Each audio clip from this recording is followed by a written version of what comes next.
ನಮಸ್ಕಾರ ಆಚಾರ್ಯ. ನಮಸ್ಕಾರ. ಒಂದ್ ನಿಮಿಷ ಆಚಾರ್ಯ, ಫೋನ್ ಮಾಡ್ತೀನಿ ನಾನು.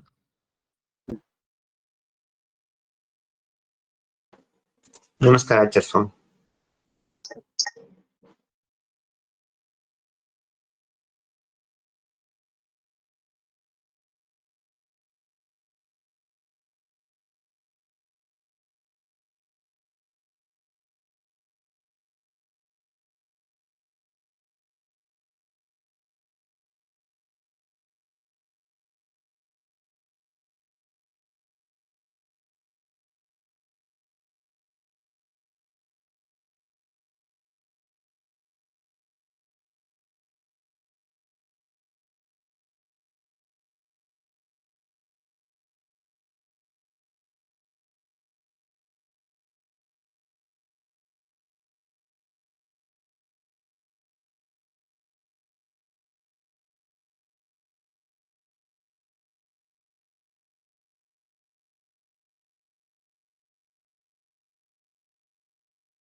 ಗುರುಭ್ಯೋ ನಮಃ. ಗುರುಭ್ಯೋ ನಮಃ. ಶ್ರೀಮದಾನಂದ ತೀರ್ಥ ಭಗವತ್ಪಾದಾಚಾರ್ಯ ಗುರುಭ್ಯೋ ನಮಃ. ಹರಿ ಓಂ. ಚರಣಾಂಭೋಜಯುಗಲಂ ಕಮಲಾಪತೇಃ ಪ್ರಮಾಣ ಪದ್ಧತಿಂ ಕುರ್ಮೋ ಫಲಾನಾಂ ಬೋಧಸಿದ್ಧೇ ಅಭ್ರಮಂ ಮಂಗರಹಿತಂ ಮಧುರಂ ವಿಮಲಂ ಸದಾ ಆನಂದ ತೀರ್ಥಮತಲಂ ವದೇತಾಪತ್ರಯಾಪಹಂ ಚಿತ್ರೈ ಪದೇಸ್ಯ ಗಂಭೀರೆ ವಾಕ್ಯೇ ಮಾನೈರ್ಖಂಡಿತೈಃ ಗುರುಭಾವಂ ವಿನಯಂತಿ ಭಾತಿ ಶ್ರೀದೇತೃತವಾಕ್ अस्मद्गुरुसमारम्भां टीकाकृत्पादमध्यगां श्रीमदाचार्यपर्यन्तां वन्दे गुरुपरम्परां विद्यापीठविधातारं विद्यावारिचन्द्रं विद्यार्थिवत्सलं वन्दे महामीनसद्गुरुम् आपादमणिपर्यन्तं गुरूणामाकृतिं स्मरेत्तेन विघ्नाः प्रणश्यन्ति सिद्धन्ति च मनोरथाः. श्रीगुरुभ्यो नमः. हरिः ओम्.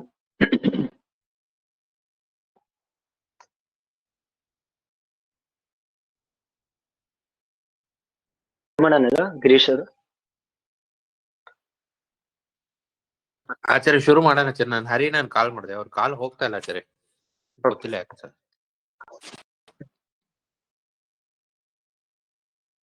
ನಿನ್ನೆ ನಾವು ಪ್ರಾಭಾಕರರ ಮತದ ಪ್ರಕಾರ ಅವರ ವಿಚಾರ ಏನಿದೆ ಅಂತ ತಿಳಿದಿದ್ದೇವೆ. ಅಯಥಾರ್ಥ ಜ್ಞಾನ ಅಂತನೂ ಸರ್ವತಾ ಇಲ್ಲೇ ಇಲ್ಲ ಅಂತ ಹೇಳಿದ್ರು. ಅದಕ್ಕೆ ನಾವು ಅವರ ಮತಕ್ಕೆ ಅನುಭವ ವಿರೋಧವನ್ನು ಕೊಟ್ಟು ಅವರ ಮತವನ್ನು ಖಂಡನೆ ಮಾಡಿದ್ದೇವೆ. ಇನ್ನ ಇಲ್ಲೂ ಅದರ ವಿಚಾರ ಮಾಡಿಲ್ಲ. ಅಂದ್ರೆ ಅವರು ನಾನಿನ್ನು ಹೇಳಿದಿಲ್ವಾ, ಎರಡು ಭಾಗವನ್ನು ಮಾಡಿಕೊಂಡು ಅವರು ಸಮರ್ಥನೆ ಮಾಡ್ತಾರೆ ಅಂತ ಅನ್ನೋದನ್ನು, ಅದನ್ನು ಇಲ್ಲಿ ಉಲ್ಲೇಖವೂ ಮಾಡಿಲ್ಲ, ಮತ್ತೆ ಅದರ ವಿಮರ್ಶೆಯನ್ನು ಇಲ್ಲಿ ಮಾಡಿಲ್ಲ, ಅದರ ಬೇರೆ ಕಡೆ ಮಾಡಿದ್ದಾರೆ. ಇರಲಿ. ಇನ್ನು ಅದರ ಮುಂದಿನ ಮತ ವೈಶೇಷಿಕ ಮತ. ಆ ವೈಶೇಷಿಕ ಮತದವರು, ವೈಶೇಷಿಕರು ಅಂತಂದ್ರೆ ಇವರು ತಾರ್ಕಿಕರು. ತಾರ್ಕಿಕರಲ್ಲೇನೆ ಎರಡು ಭಾಗ, ನೈಯಾಯಿಕರು ಹಾಗೂ ವೈಶೇಷಿಕರು ಅಂತ ಇರಲಿ. ಹಾಗಾಗಿ ಅವರು ಅಯಥಾರ್ಥ ಜ್ಞಾನವನ್ನು ಒಪ್ತಾರೆ. ಪ್ರಾಭಾಕರರು ಹೇಳುವಂತ ಅಯಥಾರ್ಥ ಜ್ಞಾನವೇ ಇಲ್ಲ ಅಂತ ಹೇಳಲ್ಲ.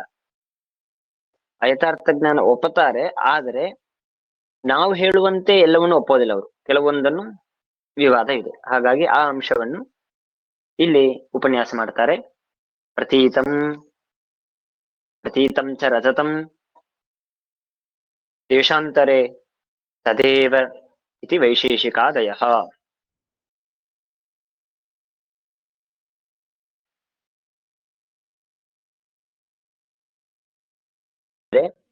ಪ್ರತೀತವಾದಂತಹ ರಜತ. ಪ್ರತೀತವಾದ ರಜತ ಅಂತಂದ್ರೆ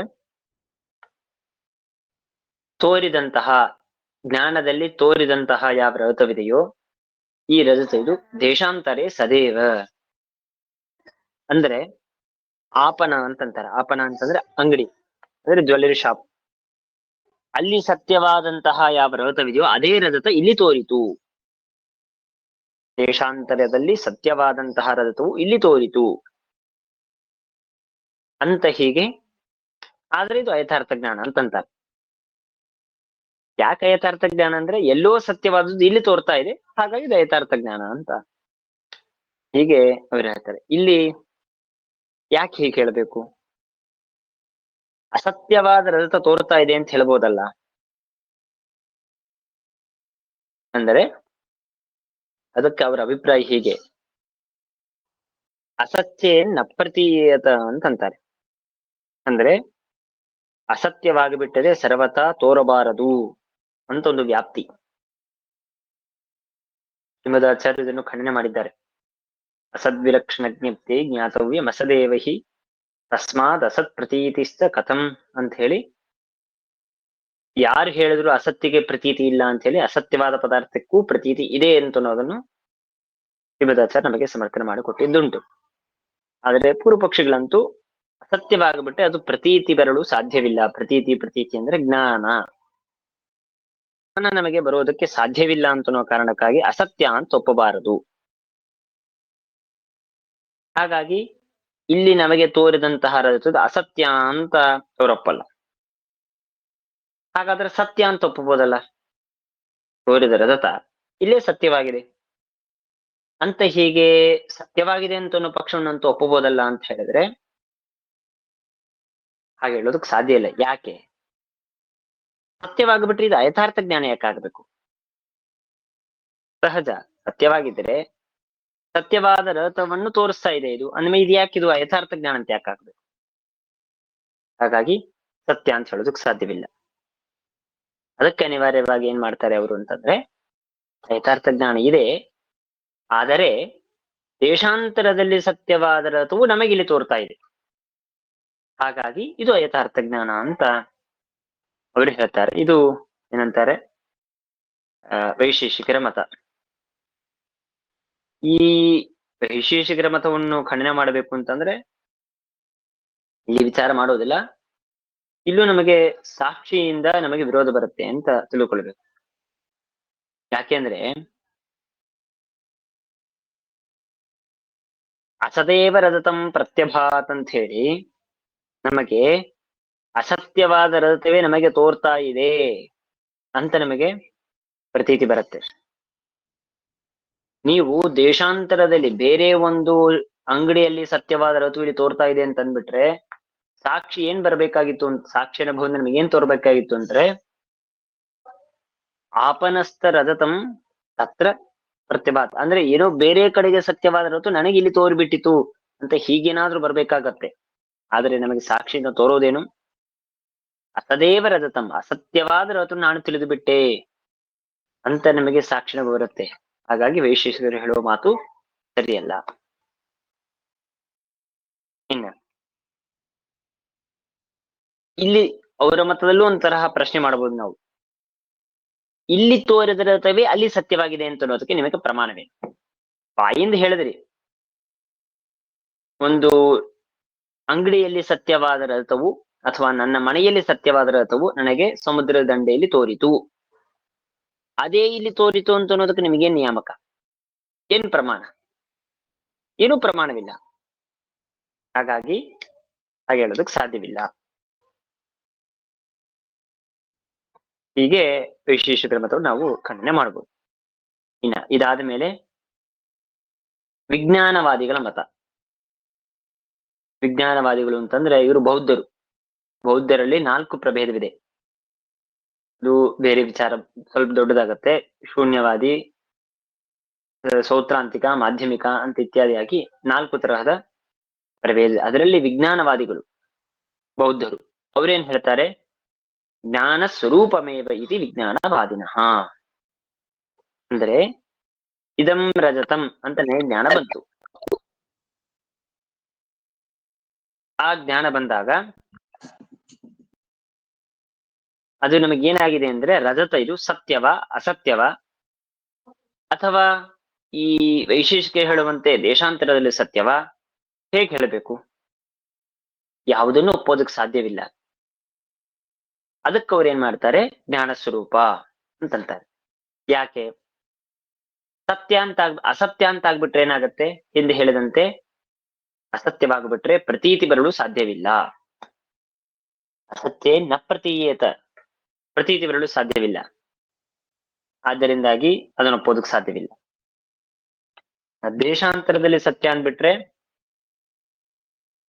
ಅಂದ್ರೆ ವೈಶೇಷಿಕರು ಹಿಂದಿನ ಮಾತ ಹೇಳಿದಂತೆ ಇಲ್ಲಿ ತೋರದ ರಜತ ಇದು, ದೇಶಾಂತರದಲ್ಲಿ ಸತ್ಯ ಅಂತಂತೇನೆ, ತತ್ರ ಪ್ರಮಾಣಾಭಾವ.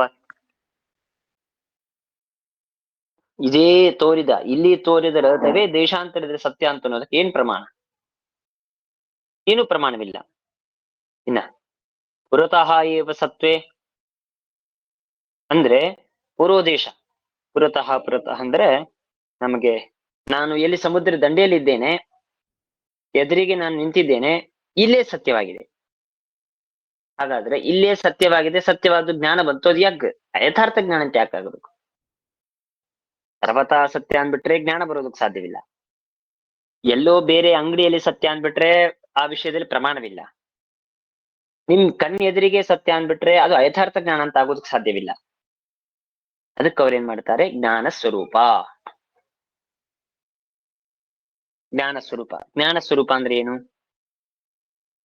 ಜ್ಞಾನವೇ ರಜತ, ರಜತವೇ ಜ್ಞಾನ. ಇದಕ್ಕೆ ಉದಾಹರಣೆ, ಒಂದು ಎಕ್ಸಾಂಪಲ್ ನಾವು ಹೀಗೆ ತಿಳ್ಕೊಳ್ಬಹುದು. ಹೀಗೆ ನೀಚ ಉದಾಹರಣೆ ತಿಳ್ಕೊಳ್ಳೋದಕ್ಕೆ ಸಾಧ್ಯವಿಲ್ಲ, ಆದ್ರೆ ಸುಮ್ನೆ ಜ್ಞಾನಕ್ಕೆ ಹೇಳ್ತೇನೆ. ಭಗವಂತನಿಗೂ ಭಗವಂತನ ಗುಣಕ್ಕೂ ಭಗವಂತ ಬೇರೆ, ಭಗವಂತನ ಗುಣ ಬೇರೆ ಹೇಳ್ಬೋದಾ ನಾವು? ಪರಮಾತ್ಮನ ಸ್ವರೂಪ, ಪರಮಾತ್ಮನ ಗುಣ, ಗುಣಕ್ಕೂ ಪರಮಾತ್ಮನಿಗೂ ಅಭೇದ ಅಂತೇವಲ್ವಾ? ಹಾಗೆ ರಜತ ಅಂತಂದ್ರೆ ಬೇರೆ ಅಲ್ಲ, ವಿಜ್ಞಾನ ಸ್ವರೂಪ. ವಿಜ್ಞಾನ ಸ್ವರೂಪ ಅಂದ್ರೆ ಜ್ಞಾನ ಸ್ವರೂಪ. ಜ್ಞಾನ ಸ್ವರೂಪ ಅಂದ್ರೆ ಇದಂ ರಜತಂ ಅಂತ ನಿಮಗೆ ಒಂದು ಜ್ಞಾನ ಬಂತಲ್ವಾ, ಆ ಜ್ಞಾನವೇ ರಜತ ಅಂತ. ಹೀಗೆ ವಿಜ್ಞಾನವಾದಿಗಳು ಅದಕ್ಕಾಗಿ ವಿಜ್ಞಾನವಾದಿಗಳು ಅಂತ ಅವ್ರಿಗೆ ಹೆಸರು. ಅಂದ್ರೆ ಎಲ್ಲವೂ ವಿಜ್ಞಾನ ಸ್ವರೂಪ. ಜ್ಞಾನದಲ್ಲಿ ಏನು ತೋರುತ್ತೋ ಅದು ಅತಿರಿಕ್ತವಾದ ಇಲ್ಲೇ ಇಲ್ಲ, ವಿಜ್ಞಾನ ಒಂದೇ ಸತ್ಯ ಜಗತ್ತಿನಲ್ಲಿ ಅಂತ ಅವರ ಸಿದ್ಧಾಂತ. ಹೇಗೆ ಬ್ರಹ್ಮ ಮಾತ್ರ ಸತ್ಯ, ಬ್ರಹ್ಮಾತಿರಿಕ್ತವಾದ ಎಲ್ಲವೂ ಅಸತ್ಯ ಅಂತ ಮಾಯಾವಾದಿಗಳು. ಬ್ರಹ್ಮ ಸತ್ಯಂ ಜಗನ್ಮಿಥ್ಯಾ ಅಂತಂತಾರೆ. ಹಾಗೆ ವಿಜ್ಞಾನವಾದಿಗಳು ಜ್ಞಾನ ಒಂದೇ ಸತ್ಯ, ಜ್ಞಾನಾತಿರಿಕ್ತವಾದ ಎಲ್ಲವೂ ಅಸತ್ಯ ತೋರ್ತಾ ಇದೆಯಲ್ಲ, ಅದೆಲ್ಲವೂ ಜ್ಞಾನದಿಂದ ಅಭಿನ್ನ. ಹಾಗೆ ಇದೇ ಬೌದ್ಧರಲ್ಲಿ ಮತ್ತೊಬ್ಬರು ಶೂನ್ಯವಾದಿಗಳು. ಶೂನ್ಯ ಒಂದೇ ಸತ್ಯ, ಶೂನ್ಯವನ್ನು ಬಿಟ್ಟು ಇನ್ಯಾವುದೂ ಸತ್ಯ ಇಲ್ಲ, ಎಲ್ಲವೂ ಶೂನ್ಯ ಸ್ವರೂಪ ಅಂತ ಹೀಗೆ ತಮ್ಮ ತಮ್ಮ ಸಿದ್ಧಾಂತವನ್ನು ತಾವು ಸಮರ್ಥನೆ ಮಾಡ್ಕೊಳ್ತಾರೆ. ಹಾಗೆ ಇವರು ಜ್ಞಾನ ಸ್ವರೂಪ ಅಂತಂದ್ರು. ಹಾಗಾದ್ರೆ ನಮಗಿಲ್ಲೊಂದು ಸಮಸ್ಯೆ ಬರುತ್ತೆ. ಜ್ಞಾನ ಸ್ವರೂಪ ಅಂತ ಹೇಳಿಬಿಟ್ರೆ ಅವಾಗ ಏನಾಗತ್ತೆ ಅಂದ್ರೆ, ಜ್ಞಾನ ಸತ್ಯವಾಗಿದೆ ಅಲ್ವಾ? ನಮಗೆ ಇದಮ್ರತಮಂತ ಜ್ಞಾನ ಬಂದಿದೆ, ಜ್ಞಾನಕ್ಕೆ ಸತ್ವತ್ವವನ್ನು ಅವರು ಒಪ್ತಾರೆ ವಿಜ್ಞಾನವಾದಿಗಳು. ಅಂದ್ರೆ ಜ್ಞಾನ ಸತ್ಯವಾಗಿದೆ ಅಂದ್ಮೇಲೆ ಜ್ಞಾನದಿಂದ ಅಭಿನ್ನವಾದ ಜ್ಞಾನ ಸ್ವರೂಪವಾದ ರಜತ ಅದು ಸತ್ಯವಾಯಿತು ಅಂದ ಮೇಲೆ ಇದು ಯಾಕೆ ಯಥಾರ್ಥ ಜ್ಞಾನ ಅಂತ ಯಾಕೆ ಆಗಬೇಕು? ಇದು ಒಂದು ಯಥಾರ್ಥ ಜ್ಞಾನ ಅಂತ ಆಯ್ತಲ್ವಾ? ಅಂದ್ರೆ ಅದರ ಅಭಿಪ್ರಾಯ ಹಾಗಲ್ಲ. ಸ್ವಲ್ಪ ಇದರಲ್ಲಿ ವಿಷಯವಿದೆ. ಜ್ಞಾನ ಅಂತ ಅನ್ನೋದು ಎಲ್ಲಿರತ್ತೆ, ರಜತ ಅಂತ ಅನ್ನೋದು ಎಲ್ಲಿರತ್ತೆ ವಿಚಾರ ಮಾಡಿ. ಈಗ ಜ್ಞಾನ ಇದು ನಮಗೆ ಆಂತರ ಅಂತಾರೆ. ಆಂತರ ಅಂದ್ರೆ ಒಳಗಡೆ ಇರತ್ತೆ, ನಿಮ್ ಕಣ್ಣಿಗೆ ಕಾಣಿಸಲ್ಲ.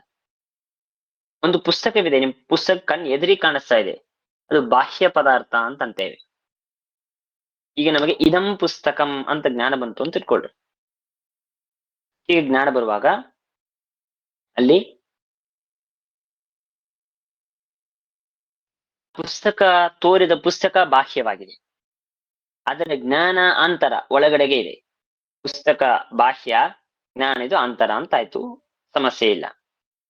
ಈಗ ಇದಂ ರಜತಂ ಅಂತ ಹೇಳುವಾಗ ಈ ಮತದ ಪ್ರಕಾರ, ಶೂನ್ಯವಾದಿಗಳ ವಿಜ್ಞಾನವಾದಿಗಳ ಪ್ರಕಾರ ಅದು ವಿಜ್ಞಾನ ಸ್ವರೂಪ ಅಂದ್ಬಿಟ್ರೆ ಏನಾಗತ್ತೆ?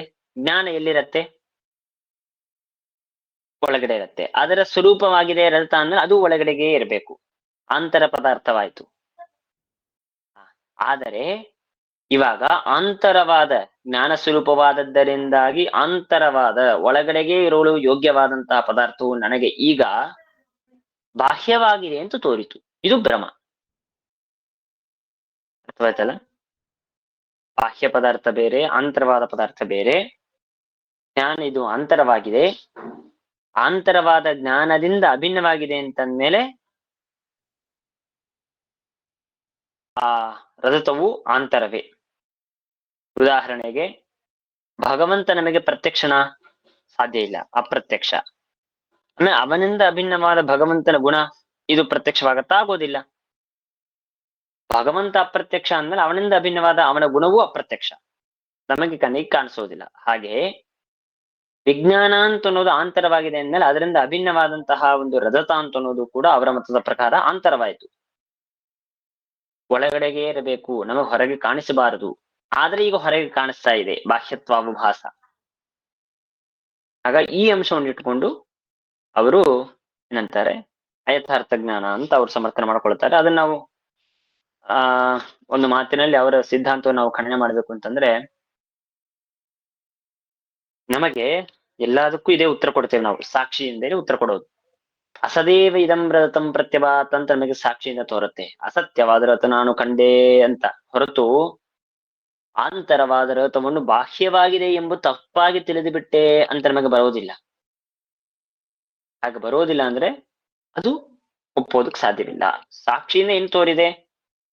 ಅತ್ಯಂತ ಅಸತ್ಯವಾದ ರಜತ ಎಂಬುದಾಗಿ ನಾನು ತಪ್ಪಾಗಿ ತಿಳಿದು ಬಿಟ್ಟೆ ಅಂತ ನಮಗೆ ಗೊತ್ತಾಗತ್ತೆ ಹೊರತು ಆಂತರವಾಗಿತ್ತು ರಜತ, ಅದನ್ನು ನಾನು ಬಾಹ್ಯವಾಗಿ ತಪ್ಪು ತಿಳಿದು ಬಿಟ್ಟೆ ಅಂತ ನಮಗೆ ಸರ್ವಥಾ ಪ್ರತೀತಿ ಬರೋದಿಲ್ಲ. ಆದ್ರಿಂದ ಅದನ್ನು ಹೇಳೋದಕ್ಕೆ ಸಾಧ್ಯವಿಲ್ಲ.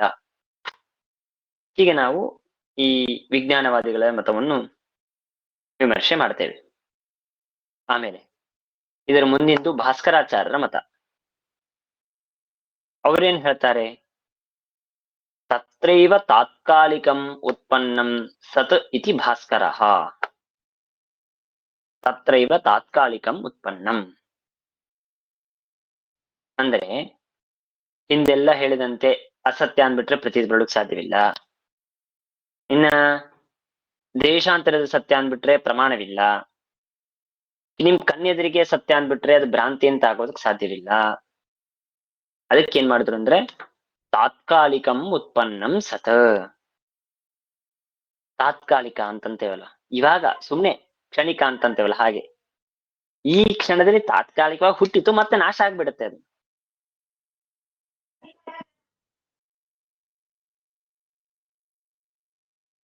ಹಾಗಾಗಿ ಈ ಕ್ಷಣದಲ್ಲಿ ಹುಟ್ಟು ನಾಶವಾಗಿಬಿಟ್ಟಿದೆ. ಆದ್ದರಿಂದಾಗಿ ಅಂತಹ ವಸ್ತುವಿನನ್ನು ಗ್ರಹಿಸುವಂತಹ ಜ್ಞಾನವಾಗಿದೆ. ಆದ್ದರಿಂದಾಗಿ ಇದು ನಮಗೆ ಅಯಥಾರ್ಥ ಜ್ಞಾನ ಅಂತ ಈ ರೀತಿಯಾಗಿ ಭಾಸ್ಕರಾಚಾರ್ಯರ ಮತ. ಇವರ ಮತವನ್ನು ನಾವು ವಿಮರ್ಶೆ ಮಾಡಬೇಕು ಅಂದ್ರೆ ಯಾವ ರೀತಿಯಾಗಿ ಅಂತಂದ್ರೆ, ಮತ್ತದೇ ಮಾತೆ ಸಾಕ್ಷಿ ಅಸದೇವ ರಜತಂ ಪ್ರತ್ಯಭಾತ್ ಅಂತ ನಮಗೆ ಪ್ರತೀತಿ ಬರುತ್ತೆ ಹೊರತು ಉತ್ಪನ್ನಂ ರಜತಂ ನಷ್ಟಂ ಅಂತ ತೋರೋದಿಲ್ಲ.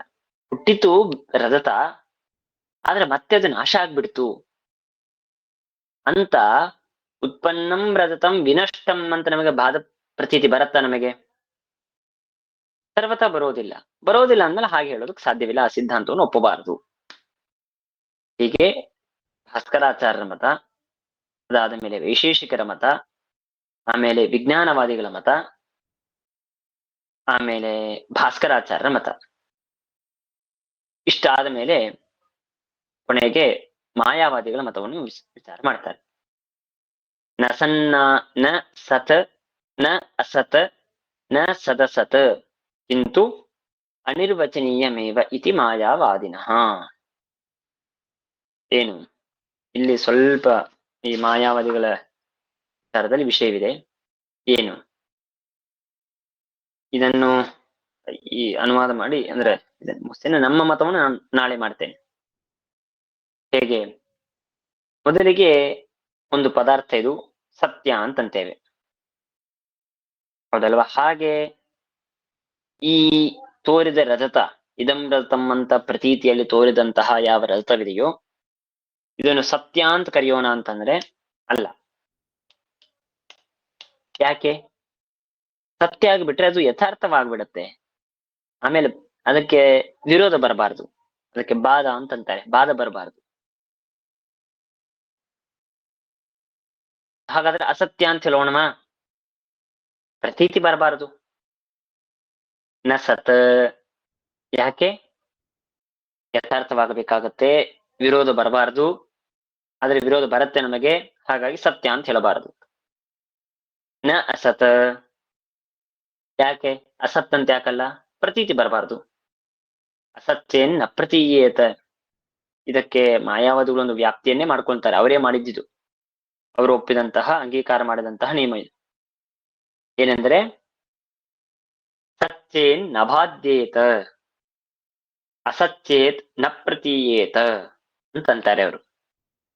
ಅಂದ್ರೆ ಒಂದು ಪದಾರ್ಥ ಇದು ಸತ್ಯವಾಗಿಬಿಟ್ರೆ ಅದು ನಭಾದ್ಯೇತ, ಎಂದೂ ಅದಕ್ಕೆ ಬಾಧ ಬರಬಾರದು. ಬಾಧ ಬರಬಾರದು ಅಂದ್ರೆ ವಿರೋಧ ಬರಬಾರದು. ಸತ್ಯ ಅಂದ್ರೆ ಸತ್ಯವೇ, ಅದು ಅದಕ್ಕೆಂದೂ ವಿರೋಧ ಬರಬಾರದು. ಸತ್ಯೇತ್ ನ ಬಾಧ್ಯೇತ.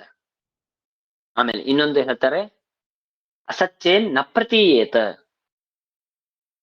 ಅಸತ್ಯವಾಗಿ ಬಿಟ್ರೆ ಅದು ಪ್ರತೀತವಾಗಬಾರದು. ಹಾಗಾಗಿ ಏನ್ ಮಾಡ್ತಾರೆ ಅಂದ್ರೆ ಅಸತ್ಯವಾಗಿಬಿಟ್ರೆ ಸತ್ಯವಾಗಿಬಿಟ್ರೆ ಬಾಧೆ ಬರಬಾರದು, ವಿರೋಧ ಬರಬಾರದು. ಆದರೆ ವಿರೋಧ ಬರ್ತಾ ಇದೆ, ಹಾಗಾಗಿ ಸತ್ಯವಲ್ಲ. ಹಾಗಾದ್ರೆ ಸತ್ಯವಲ್ಲ ಅಂದ್ರೆ ಏನು? ಅಸತ್ಯ ಅಂತ ಹೇಳ್ಬೇಕಾ? ಅಲ್ಲ. ಯಾಕೆ? ಅಸತ್ಯ ಅಂತ ಹೇಳಿಬಿಟ್ರೆ ಪ್ರತೀತಿ ಬರಬಾರದು, ಪ್ರತೀತಿ ಬರ್ತಾ ಇದೆ, ಹಾಗಾದ್ರೆ ಸತ್ಯವೂ ಅಲ್ಲ ಅಸತ್ಯವೂ ಅಲ್ಲ. ತುಂಬಾ ವಿಲಕ್ಷಣ ಇದು. ಅಂದ್ರೆ ಇವಾಗ ನಾವೇನಂತೇವೆ, ಸುಖ ಇಲ್ಲ ಅಂದ್ರೆ ಅರ್ಥವೇನು? ದುಃಖ ಇದೆ ಅಂತ ಅರ್ಥ ಮಾಡ್ತೇವೆ ನಾವು. ಹಾಗೆ ಮಾಡಲ್ಲ ಅವರು. ಬೇರೇನೆ, ಇದು ಬೇರೇನೆ. ಸತ್ಯವಿಲ್ಲ ಅಂದ್ರೆ ಅಸತ್ಯ ಅಂತ ಆಗ್ಬೇಕು ಅಂತಲ್ಲ, ಸತ್ಯ ಇಲ್ಲ ಅಂತ ಅನ್ನೋದು ಬೇರೆ, ಅಸತ್ಯ ಇದೆ ಅಂತ ಅನ್ನೋದು ಬೇರೆ ಮಾತು. ಸತ್ಯ ಅಂತ ಯಾಕೆ ಒಪ್ತಾ ಇಲ್ಲ? ವಿರೋಧ ಬರಬಾರದು, ವಿರೋಧ ಬರ್ತಾ ಇದೆ, ಹಾಗಾಗಿ ಸತ್ಯ ಅಂತ ಒಪ್ಪಲ್ಲ. ಹಾಗಾದ್ರೆ ಅಸತ್ಯ ಅಂತ ಒಪ್ತೀರಾ? ಅಸತ್ಯ ಅಂತ ಒಪ್ಪಿಬಿಟ್ರೆ ಜ್ಞಾನ ಬರಬಾರ್ದು, ಜ್ಞಾನ ಬರ್ತಾ ಇದೆ, ಆದ್ರಿಂದ ಅಸತ್ಯವೂ ಅಲ್ಲ. ಹಾಗಾದ್ರೆ ಸತ್ಯವೂ ಅಲ್ಲ ಅಸತ್ಯವೂ ಅಲ್ಲ ಅಂದ್ರೆ ಏನಾಗಿದೆ ಅದು? ಅದಕ್ಕೆ ಅವ್ರು ಹೇಳ್ತಾರೆ ಸದಸತ್ಯ ಅಂತ ಹೇಳ್ತೀರಾ? ಸದಸತ್ಯ ನೋಡ್ರಿ, ಫಸ್ಟು ಸತ್ಯ, ಆಮೇಲೆ ಅಸತ್ಯ, ಆಮೇಲೆ ಸದಸತ್. ಸತ್ ಅಸತ್ ಸದಸತ್ ಅಂದ್ರೆ ಏನು? ಇದು ಮೂರನೇ ಪ್ರಕಾರ ಅಂತಾರೆ ಅವರು, ಪಂಚಮ ಪ್ರಕಾರ ಅಂತ. 5 ಪ್ರಕಾರವನ್ನು, 5 ವಿಭಾಗವನ್ನು ಮಾಡ್ಕೊಳ್ತಾರೆ. ಸತ್, ಅಸತ್, ಸದಸತ್, ಆಮೇಲೆ ಸದ್ವಿಲಕ್ಷಣ. 4 ಮತ್ತು ಇನ್ನೊಂದು ಸದ್ವಿಲಕ್ಷಣ ವಿಲಕ್ಷಣ. ಇದು ಮುಂದಿನ ಬೇರೆ ಬೇರೆ ವಿಚಾರ ಇರ್ಲಿ. ಮೊದಲಿಗೆ ಸತ್ತಂತೂ ವಿಚಾರ ನಾವು ತಿಳಿದಿದ್ದೇವೆ, ಅಸತ್ ಅಂತ ನಾವು ತಿಳಿದಿದ್ದೇವೆ. ಮೂರನೇದು ಸದಸತ. ಆಯ್ತು, ಸದಸತ ಅಂತ ಹೇಳೋಣ.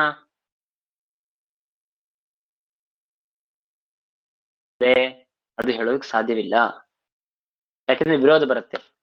ಒಂದು ಪದಾರ್ಥ ಒಂದ ಸತ್ಯ ಅಂತ ಹೇಳಬೇಕು, ಇಲ್ಲ ಅಸತ್ಯ ಅಂತ ಹೇಳಬೇಕು. ಸತ್ಯವೂ ಅಲ್ಲ ಅಸತ್ಯವೂ ಅಲ್ಲ ಸದಸತ ಅಂತಂದ್ರೆ ವಿರೋಧ ಬರುತ್ತೆ ಅಲ್ವಾ? ಹಾಗಾಗಿ ಅದನ್ನು ಹೇಳೋದಕ್ಕೆ ಸಾಧ್ಯವಿಲ್ಲ. ಅದಕ್ಕೇನ್ ಮಾಡ್ತಾರೆ? ನ ಸತ ನ ಅಸತ ನ ಸದಸತ ಕಿಂತು ಅನಿರ್ವಚನೀಯಮೇವ ಇತಿ ಮಾಯಾವಾದಿನಃ. ಅನಿರ್ವಚನೀಯವಾಗಿದೆ ಅಂತಂತಾರೆ. ಅನಿರ್ವಚನೀಯ ಅಂತಂದ್ರೆ ಅದರ ಅಭಿಪ್ರಾಯ ಸದ್ವಿಲಕ್ಷಣ, ಅಂದ್ರೆ ಸದ್ವಿಲಕ್ಷಣವೂ ಆಗಿದೆ, ವಿಲಕ್ಷಣ ಅಂದ್ರೆ ಭಿನ್ನ, ಬೇರೆ. ಸತ್ತಿನಿಂದ ಬೇರೆ, ಅಸತ್ತಿನಿಂದ ಬೇರೆ, ಸದ್ವಿಲಕ್ಷಣ ಅಸದ್ವಿಲಕ್ಷಣ. ಇದನ್ನೇ ಅನಿರ್ವಚನೀಯ ಅಂತಂತಾರೆ. ಅನಿರ್ವಚನೀಯ ಅಂತಂದ್ರೆ ನಿರ್ವಚನ ಅಂದ್ರೆ ಯಾವುದನ್ನು ಹೇಳೋದಕ್ ಸಾಧ್ಯವಿದೆಯೋ ಅದು ನಿರ್ವಚನೀಯ.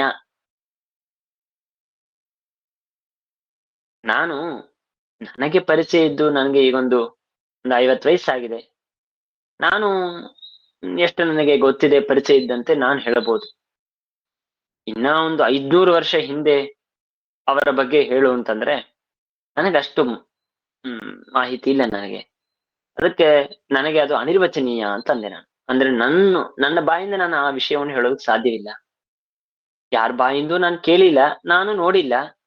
ನಾನು ನಿರ್ವಚನ ಮಾಡೋದಕ್ಕೆ ಸಾಧ್ಯವಿಲ್ಲ, ಅನಿರ್ವಚನೀಯ ಅಂತ ಅಂತೇವಲ್ವಾ. ಹಾಗೆ ರಜತ ಇದು ಅನಿರ್ವಚನೀಯ. ಅನಿರ್ವಚನೀಯ ಅಂದ್ರೆ ಏನು ಅಂತ ಹೇಳಿ ಕರಿಬೇಕು ರಜತವನ್ನು? ಸತ್ಯ ಅಂತ ಕರಿತೀರಾ, ಅಸತ್ಯ ಅಂತ ಕರಿತೀರಾ, ಸದಸತ್ಯ ಅಂತ ಕರಿತೀರಾ? ಯಾವ ಪ್ರಕಾರವನ್ನು ಕರೆಯೋದಕ್ಕೆ ಸಾಧ್ಯ? ಯಾವ ಪ್ರಕಾರವನ್ನು ಕರೆಯೋದಕ್ಕೆ ಸಾಧ್ಯವಿಲ್ಲ. ಯಾವ ಪ್ರಕಾರವನ್ನು ಕರೆಯೋದಕ್ಕೆ ಸಾಧ್ಯವಿಲ್ಲ ಅಂತಂದ್ರೆ ಹಾಗಾದ್ರೆ ಅದು ಅನಿರ್ವಚನೀಯ. ಆಯ್ತಲ್ಲ, ಸ್ವಲ್ಪ ಇದನ್ನು ಕೃಪಾ ಹೇಳ್ತೇನೆ. ಮತ್ತೆ ಮುಂದಿನ ಪಾಠದಲ್ಲಿ ಯಾವ ಪ್ರಸಂಗ ಬರುತ್ತೆ ಮತ್ತೆ ಅದನ್ನು ಸ್ಪಷ್ಟವಾಗಿ ಮಾಡೋಣ, ತೊಂದರೆ ಇಲ್ಲ. ಇದು ಮಾಯಾವಾದಿಗಳ ಸಿದ್ಧಾಂತ. ತೋರಿದ ರಜತ ಇದು ಅನಿರ್ವಚನೀಯ ಅಂತ ಇಷ್ಟು ಅವ್ರು ಮಾಡ್ತಾರೆ. ಮತ್ತೆ ಇವರಿಗೂ ಅಷ್ಟೇ ಏನಂತಾರೆ, ಅಸದೇವ ರಜತಂ ಪ್ರತ್ಯಭಾತ್ ಅಂತ ಹೇಳಿ ನಾವು ಏನು ಸಾಕ್ಷಿಣವನ್ನು ಕೊಡ್ತೇವೆ, ಅದರ ವಿರೋಧವೇ ಇವ್ರಿಗೂ ಬರುತ್ತೆ. ಅನಿರ್ವಚನೀಯ ಅಂತನೋ ಪ್ರಕಾರವೇ ಇಲ್ಲ ಅಂತಂತೇವೆ ನಾವು. ಸತ್ಯ, ಅಸತ್ಯ, ಸದಸತ್ಯ, ಅನಿರ್ವಚನೀಯ ಅಂದ್ರೆ ಸದ್ಯ ಲಕ್ಷಣ, ಈ ಒಂದು ಪ್ರಕಾರ ಇದ್ದರೆ ಅದನ್ನ ನೀವು ಒಪ್ಪಬಹುದು. ಹಾಗೆ ಇಲ್ಲೇ ಇಲ್ಲ ನಮಗೆ. ದೇವರದು ತಮ್ಮ ಪ್ರತ್ಯಭಾದ ಇಷ್ಟೇ ತೋರತ್ತೆ. ಹಾಗಾಗಿ ನಿಮಗೆ ದೋಷ ಬರುತ್ತೆ. ಆದ್ದರಿಂದಾಗಿ ಸರ್ವತಾ ಅನಿರ್ವಚನೀಯ ಅಂತನೋ ಮಾತು, ಅನಿರ್ವಚನೀಯವಾದಂತಹ ಪದಾರ್ಥ ಇದೆ ಅಂತನೋ ವಿಷಯದಲ್ಲಿ ಪ್ರಮಾಣವೇ ಇಲ್ಲ ಮೊದಲಿಗೆ ನಿಮ್ಮ ಸಿದ್ಧಾಂತದಲ್ಲಿ. ಆದ್ದರಿಂದಾಗಿ ಆ ಮಾಯಾವಾದಿಗಳ ಅವರು ಅನುವಾದ ಮಾಡಿದಂತಹ ಮತವು ಕೂಡ ಸರಿಯಲ್ಲ ಅಂತ. ಹೀಗೆ ನಿಮಗೆ ಯಥಾರ್ಥ ಜ್ಞಾನ ಭ್ರಮ ಅದರ ವಿಷಯದಲ್ಲಿ ಯಾವ್ಯಾವ ಮತದವರು ಏನೇನ್ ಹೇಳ್ತಾರೆ ಇಷ್ಟು ಮಾತ್ರ. ನಾವು ಸುಮ್ನೆ ಜ್ಞಾನ ಆಗ್ಬೇಕು ಅಂತ ಅನ್ನೋದಕ್ಕಾಗಿ ಅವರ ಮಾತು, ಒಂದೊಂದು ಮಾತಿನಲ್ಲಿ ಅವರ ಮಾತು ಯಾಕೆ ತಪ್ಪು ಅಂತ ನಾವು ತಿಳಿದಿದ್ದೇವೆ. ವಾಕ್ಯದಲ್ಲಿ ಇಲ್ಲೇನು ಇಲ್ಲ. ಮೂಲದಲ್ಲಿ ಕೇವಲ ಪ್ರಾಭಾಕರು ಹೀಗಂತಾರೆ, ವೈಶೇಷಿಕರು ಹೀಗಂತಾರೆ. ಪ್ರಾಭಾಕರಿಗೆ ಒಂದು ದೋಷ ಕೊಟ್ಟಿದ್ದಾರೆ, ಉಳಿದವರಿಗೆ ಏನು ದೋಷ ಕೊಟ್ಟಿಲ್ಲ. ಪ್ರಾಭಾಕರಿಗೆ ಯಾಕೆ ಕೊಟ್ಟಿದ್ದಾರೆ ಅಂದ್ರೆ ಅವರು ಯಥಾರ್ಥ ಜ್ಞಾನವೇ ಇಲ್ಲ ಅಂತಂತಾರೆ. ತುಂಬಾ ಅದು ನಮಗೆ ವಿರೋಧ ಬರುತ್ತೆ. ಹಾಗಾಗಿ ಅವರಿಗೆ ವಿರೋಧವನ್ನು ಕೊಟ್ಟಿದ್ದಾರೆ. ಮುಂದಿನ ವೈಶೇಷಿಕರ ಮತ, ವಿಜ್ಞಾನವಾದಿಗಳ ಮತ, ಭಾಸ್ಕರಾಚಾರ್ಯರ ಮತ ಹಾಗೂ ಮಾಯಾವಾದಿಗಳ ಮತ, ಈ ಒಂದು 4 ಮತಗಳಲ್ಲಿ ಇಲ್ಲಿ ಅವರ ಮತವನ್ನು ತಪ್ಪು ಅಂತ ಹೇಳಿ ವಾಕ್ಯದಿಂದ ಖಂಡನೆ ಇಲ್ಲಿ ಈ ಗ್ರಂಥದಲ್ಲಿ ಮಾಡ್ತಾ ಇಲ್ಲ. ಮೂಲದಲ್ಲಿ ಟೀಕಾಕೃತಾದ್ರು ಬರೀ ಅವರ ಸಿದ್ಧಾಂತ ಏನು ಅಂತ ಅನ್ನೋದನ್ನ ಹೇಳಿದ ಮೇಲೆ ತಮ್ಮ ಸಿದ್ಧಾಂತವನ್ನು ಅಸದೇವರ ತಮ್ಮ ಪ್ರತ್ಯಪಾದಿತ್ತಿ ಉತ್ತರ ಕಾಲೀನ ಅನುಭವಾತ್ ಸುಪ್ತಿರೇವ ಅತ್ಯಂತ ಅಸದ್ರವತಾತ್ಮನ ಪ್ರತಿಭಾತಿ ಇತ್ಯಾಚಾರ್ಯಾಹ ಅಂತೇಳಿ ನಮ್ಮ ಮತವನ್ನು ಇಲ್ಲಿ ನಮಗೆ ತೋರಿಸ್ಕೊಡ್ತಾರೆ. ಇಲ್ಲಿ ಇದನ್ನು ನಾವು ಮತ್ತೆ ನಾಳೆ ತಿಳಿಯೋಣ, ಮುಗಿಸೋಣ. ಶ್ರೀಕೃಷ್ಣ. ಅರ್ಥವಾಯ್ತಲ್ಲ? ಆದ್ರೆ ಒಂದು ಚಿಕ್ಕ ಸಂಶಯ ಆಚಾರ್ಯ. ಕೇಳಿ. ಈಗ ನಾವು ಸಾಕ್ಷಿ ಬಂದು ಎದು ನಮಗೆ ಸರಿ ಅಂತಂಬೋದು ಅದನ್ನ ತಾನ ಗ್ರಹಣ ಮಾಡೋದು.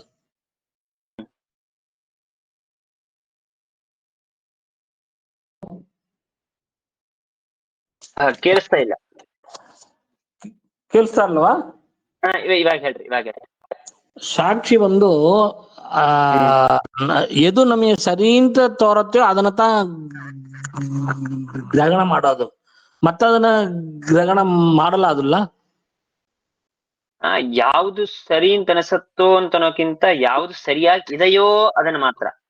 ಸರಿ, ಹಂಗಂದ್ರ ನಮ್ಮ ಇಂದಿರಿಗೆ ಎರಡಕ್ಕೂ ವ್ಯತ್ಯಾಸ ಇದೆ. ಓ, ಯಾವ್ದು ನನಗೆ ಸರಿ ಅಂತ ಅನಸತ್ತೋ ಅದನ್ನ ಮಾಡೋದು ಅಂತನೋಕ್ಕಿಂತ ನಮಗೂ ಸರಿಯಾಗಿದ್ದು ತಪ್ಪು ಅಂತ ಅನಿಸ್ಬೋದು. ಅರ್ಥವಾಯ್ತಲ್ಲ? ಆದ್ರೆ ಯಾವ್ದು ಸರಿಯಾಗಿ ಇದೆಯೋ ಅದನ್ನು ಸರಿ ಅಂತ ಗ್ರಹಣ ಮಾಡುತ್ತೆ. ಸರಿ, ಹಾಗಾದ್ರೆ ನಮ್ಮ ಇಂದ್ರಿಯದಿಂದ ನಾವು ಮಾಡೋ ಪಾಪಗಳು ನಮಗೆ ಹೆಂಗ ಅದು ದೋಷವಾಗತ್ತೆ? ಜೀವಕ್ಕ ಹೆಂಗ ಅದು ದೋಷ ಆಗತ್ತೆ? ಇನ್ನೊಂದ್ಸಲ ಕೇಳ್ರಿ. ಈ ಕೊನೆಯ ಅಂಶ ನಮ್ಗೆ ಇನ್ನೊಂದ್ಸಲ ಕೇಳ್ರಿ. ಮೊದಲನೇ ಸ್ಟೆಪ್ ಅರ್ಥ ಆಯ್ತು. ಓಕೆ, ಈಗ ನಮ್ಮ ಸಾಕ್ಷಿ ಎಂಬುದು ಜೀವ ಅಂತ ಇಟ್ಟುಕೊಂಡ್ರೆ ಆ ಜೀವದ ಇಂದ್ರಿಯಗಳಿಂದ ಮಾಡುವ ಪಾಪಗಳು ಆ ಜೀವಕ್ಕೆ ಹೆಂಗ ದೋಷ ಅಂತ ಆಗೋದು? ದೋಷ ಆಗತ್ತೆ. ನೋಡ್ರಿ, ಇವಾಗ ಇಂದ್ರಿಯದ ದೋಷ ಬೇರೆ, ಅರ್ಥದ ದೋಷ ಬೇರೆ, ಎಲ್ಲ ಬೇರೆ ಬೇರೆ ಇದೆ. ಇಂದ್ರಿಯದ ದೋಷ ಅಂದ್ರೆ ಫಾರ್ ಎಕ್ಸಾಂಪಲ್ ನಿಮಗೆ ಹೇಳಬೇಕು ಅಂತಂದ್ರೆ, ನಾನು ತುಂಬಾ ದೂರದಲ್ಲಿದ್ದೆ. ಒಂದು ಅಂದ್ರೆ ಇವಾಗ ನೀವು ತಿರುಪತಿ ಬೆಟ್ಟದ ಕೆಳಗೆ ನಿಂತಿದ್ದೀರಿ ಅಂತ ಇಟ್ಕೊಳ್ರಿ. ತಿರುಪತಿ ಬೆಟ್ಟದ ಮೇಲೆ ಏನೋ ಕಾಣಿಸ್ತಾ ಇದೆ, ಒಂದು ಗಿಡ ಇತ್ತು, ಅದು ನೀವು ಬಸ್ಸು ಅಂತ ಗ್ರಹಣ ಮಾಡಿಬಿಟ್ರಿ. ಅದು ಇಂದ್ರಿಯದ ದೋಷವಾ ಆ ಬಸ್ಸಿನ ದೋಷವಾ? ಅವಶ್ಯನ ದೋಷ. ಏನ್ರಿ?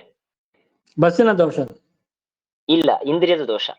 ಯಾಕೆ? ಬಸ್ ಏನಿದೆ ಅದನ್ನ ಬಸ್ಸು ಏನು ಬಸ್ಸೇ, ಅದು ಗಿಡ ಏನಿದೆ ಗಿಡವೇ, ಅದು ಗಿಡದ ತಪ್ಪು ಇಲ್ಲ, ಬಸ್ಸಿನ ತಪ್ಪು ಇಲ್ಲ, ಅದು ಹೌದು ಇಂದ್ರಿಯ ದೋಷ. ಇಂದ್ರಿಯದ ಏನ್ ದೋಷ?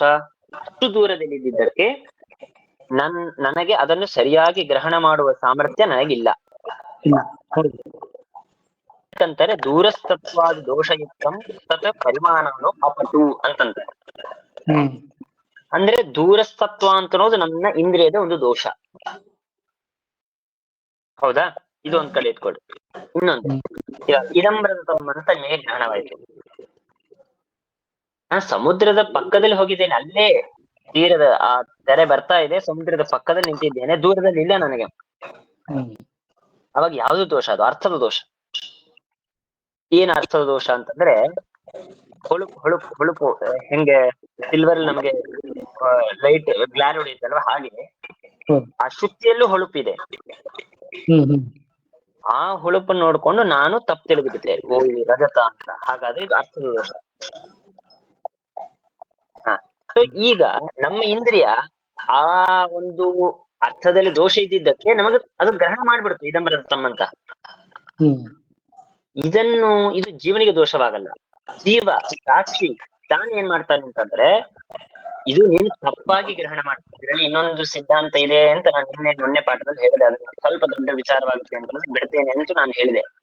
ಏನಂದ್ರೆ, ಅವಾಗ ಎಲ್ಲಾ ಜ್ಞಾನವನ್ನು ಗ್ರಹಣ ಮಾಡೋದಕ್ಕೆ ಸಾಕ್ಷಿ ಹೋಗ್ತಾನೆ, ಆದ್ರೆ ಅಯಥಾರ್ಥವಾದ ಜ್ಞಾನವನ್ನು ಹುಟ್ಟಿಸುವಾಗ ಸಾಕ್ಷಿ ದೂರ ನಿಂತು ಬಿಡ್ತಾನೆ. ಸುಮ್ನೆ ಫಾರ್ ಎಕ್ಸಾಂಪಲ್, ಇವಾಗ ಒಂದು 10 ಜನ ರೋಡಿನಲ್ಲಿ ಓಡಿ ಹೋಗ್ತಾ ಇದ್ದಾರೆ ಅಂತ ಇಟ್ಕೊಳ್ರಿ. ಓಡಿ ಹೋಗ್ತಾ ಇರುವಾಗ ಎದುರಿಗೊಬ್ಬ ಇರ್ತಾನೆ, ಫಸ್ಟ್ ಒಬ್ಬ ಇರ್ತಾನೆ. ನಾನು ಇನ್ನೊಂದು ಉದಾಹರಣೆ ಹೇಳ್ಬೇಕು ಅಂದ್ರೆ, ನಮ್ಮ ಮುಂಬೈ ಲೋಕಲ್ ಟ್ರೈನ್ ಅಲ್ಲಿ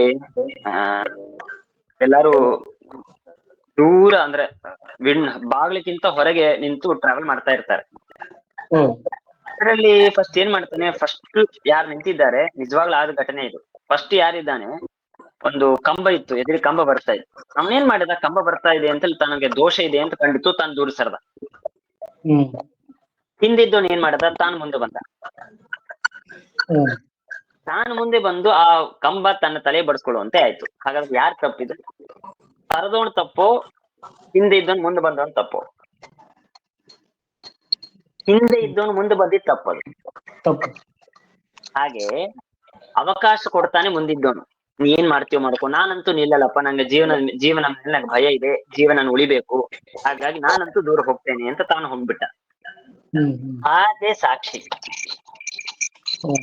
ಸಾಕ್ಷಿ ಏನ್ ಮಾಡ್ತಾನೆ ಅಂದ್ರೆ, ಇಂತಹ ಯಥಾರ್ಥವನ್ನು ಗ್ರಹಣ ಮಾಡುವ ಪ್ರಸಂಗದಲ್ಲಿ ದೋಷಮೇವ ಆಸ್ತೆ, ಬೇಕಾಗಿರ್ತ ಅವ್ರು ಹೇಳೋ ಮಾತು, ದೋಷಮೇವ ಆಸ್ತೆ. ಸುಮ್ಮನೆ ಕೂತ್ ಬಿಡತ್ತೆ, ತಾನು ಯಾವುದನ್ನು ಗ್ರಹಣ ಮಾಡೋದಕ್ಕೆ ಪ್ರಯತ್ನ ಮಾಡೋದಿಲ್ಲ. ಅದಕ್ಕಂತ ಲಬ್ಧ ಸಹಾಯ, ಅದೊಂದು ಸಹಾಯ, ಒಂದು ಚಾನ್ಸ್ ಕೊಡತ್ತೆ ಮನಸ್ಸಿಗೆ. ನೀ ಏನ್ ಮಾಡ್ತೀವಿ ಮಾಡ್ಕೊ, ನಾನಂತೂ ಅದನ್ನ ಗ್ರಹಣ ಮಾಡಲ್ಲ. ಅವಾಗ ಸಹಾಯವನ್ನು ಕೊಟ್ಟಿದ್ದಕ್ಕೆ ಮನಸ್ಸು ತಾನು ದುಡುಕಿ ಚಿದಂಬರತಂ ಅಂತ ಗ್ರಹಣ ಮಾಡಿಬಿಡುತ್ತೆ. ಗ್ರಹಣ ಮಾಡಿದ ಮೇಲೆ ಸಾಕ್ಷಿ ಬರುತ್ತೆ, ಜೀವ ಬರ್ತದೆ. ಏನಂತಾನೆ, ನೀನು ತಪ್ಪು ಮಾಡಿದಿ, ಅಲ್ಲಿ ದೋಷ ಇತ್ತು, ದೋಷ ಇದ್ದುದಕ್ಕೆ ನಾನು ಬಿಟ್ಟೆ ಅದನ್ನ, ನೀನ್ ಅದನ್ನ ಹೋಗಿ ಗ್ರಹಣ ಮಾಡಿಬಿಟ್ಟಿ, ನೀನ್ ತಪ್ಪಾಗಿ ಗ್ರಹಣ ಮಾಡಿದ್ದಿ. ಅಸದೇವ ರಥಂ, ಸತ್ಯವಾದ ರಥವನ್ನು ಸತ್ಯ ಅಂತ ಗ್ರಹಣ ಮಾಡಿ ತಪ್ಪು ಮಾಡಿದಿ. ಹೇಗೆ ಒಬ್ಬ ಹಿಂದೆ ಟ್ರೈನ್ ಅಲ್ಲಿ ಪ್ರಯಾಣ ಮಾಡುವಾಗ ಹಿಂದೆ ಸರದ ಮೇಲೆ ಮತ್ತೊಬ್ಬನಿಗೆ ಹೇಳ್ತಾನೆ, ನನಗೆ ಬೇಡ, ತುಂಬಾ ಯಾಕೆ ಭಯ, ಯಾಕೆ ನಾನು ಬಿದ್ದು ಏನಾದ್ರು ತಲೆ ಹೊಡ್ಕೊಂಡ್ರೆ ಕಷ್ಟ ಅಂತ ನಾನು ದೂರ ಸರಿದೆ. ನಾನ್ ಸರದಾಗ ನನ್ನ ಜೊತೆ ನೀನ್ ಬರ್ಬೇಕಾಗಿತ್ತು, ನೀನ್ ತಪ್ಪು ಮಾಡಿ ಮುಂದೆ ಹೋದಿ, ನೀನ್ ಹೋಗಿದ್ದಕ್ಕೆ ಹಿಂಗಾಯ್ತು ಅಂತಾರೆ. ಹಾಗೆ ಅದರಲ್ಲಿ ಇರುವ ವಾಸ್ತವಿಕತ್ವವನ್ನು ಗ್ರಹಣ ಮಾಡುವ ಕೆಲಸವನ್ನು ಮಾಡೋದು ಸಾಕ್ಷಿ. ಇಂದ್ರಿಯಕ್ಕೆ, ಬಾಹ್ಯವಾದ ಇಂದ್ರಿಯಕ್ಕೆ ಆ ಸಾಮರ್ಥ್ಯ ಇರೋದಿಲ್ಲ, ಆದ್ರೆ ಜೀವ ಸ್ವರೂಪ ಸಾಕ್ಷಿಗೆ ಆ ಸಾಮರ್ಥ್ಯ ಇದೆ. ಅದಕ್ಕೇನ ಪರೀಕ್ಷಾ ಅಂತಂತಾರೆ. ಇದರಿಂದ ತುಂಬಾ ವಿಚಾರ ಇದರಲ್ಲಿ ನಾನು ಹೋಗ್ತಾ ಹೋಗ್ತಾ ಹೇಳ್ತಾ ಆಯ್ತು ಆಯ್ತು. ಮುಂದೆ ಬರತ್ತೆ ಇದು. ಹರೇ ಹರೇ ಹರೇ ನಮಃ. ಶ್ರೀಕೃಷ್ಣ. ಹರೇ